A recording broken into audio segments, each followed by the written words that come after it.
Sweet and Salty Lynn made a video about Peggy Seagull, and you need to go watch it. All afternoon, I've done nothing but look into the not Weinstein, Epstein files, and my gosh, her name just like everywhere, everywhere. But I have a hunch that Weinstein had something to do with Blake getting to Barbara Broccoli for the rhythm section. In the Epstein files, you're gonna find that you know Peggy Seagull sends an email to Jeffrey, and is talking about like I'm gonna host the pre-BAFTA and birthday celebrations.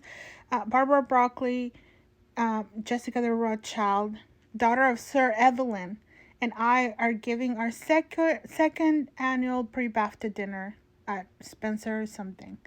Is it Spencer House or Spencer Hotel? I don't know. Spencer House on Wednesday, February the 8th in 2017. Okay?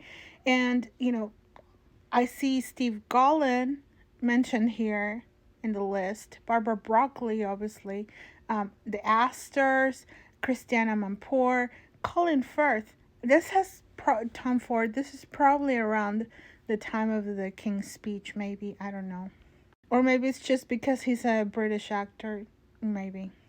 Anyway, Peggy, who is a PR person, is tight with Barbara Broccoli, so much so that they are hosting the pre-BAFTAs, what parties together. Peggy is tight with not just Epstein, but also Weinstein, because they were ride sharing to Europe. I don't know if Epstein was providing the plane or not, but for some reason she was communicating that to Jeffrey. And then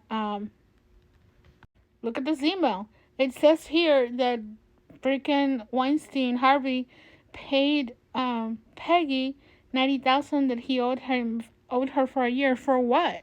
Was it for PR services? Kind of like he funded Vision PR.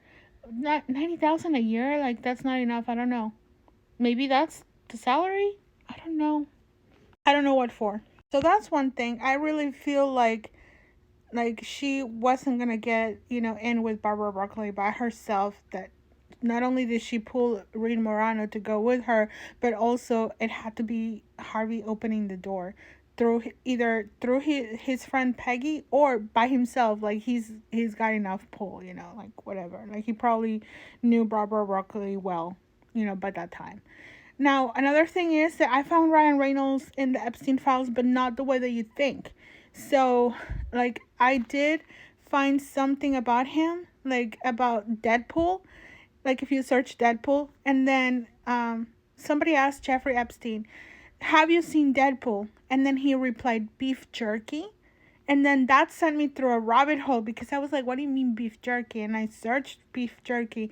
And then turns out that Epstein had this obsession with homemade beef jerky. Do I want to know what that is? I don't think so. Do I want to search further into that? Because he was really particular about his beef jerky. And only one person knew how to prepare it exactly like he wanted it. And he over and over ordered it. I don't know. Do I want to know? Anyway, back to this. Ryan Reynolds. So there was a pitch deck. It was like a commitment letter from MSP Film Fund LLC, and they were partnering with Universal basically, and they were pitching which movies are coming up. One of Ryan Reynolds' movies was being pitched, RIPD, for 2013.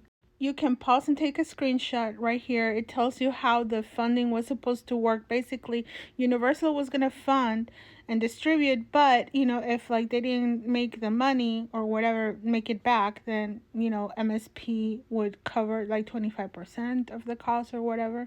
You have the commitment letter signature letter, page, and it's Howard Schuster's name is there. He's the CEO, right? And there's this other place where other people can put how much money capital are they committing to, right? So was this for Epstein to put in money? Did he put money or did he not? I don't know, I can't find But if he did, then that means that RIPD was funded in part, like somehow in part by Epstein. Let's just hope that he passed on this and he didn't put money in this. Now, please note, like in this, if you read this pitch deck, it'll tell you that MSP Fund is also tied to Warner Brothers, 20th Century Fox, Sony Pictures, Columbia Pictures, and Universal. Fun.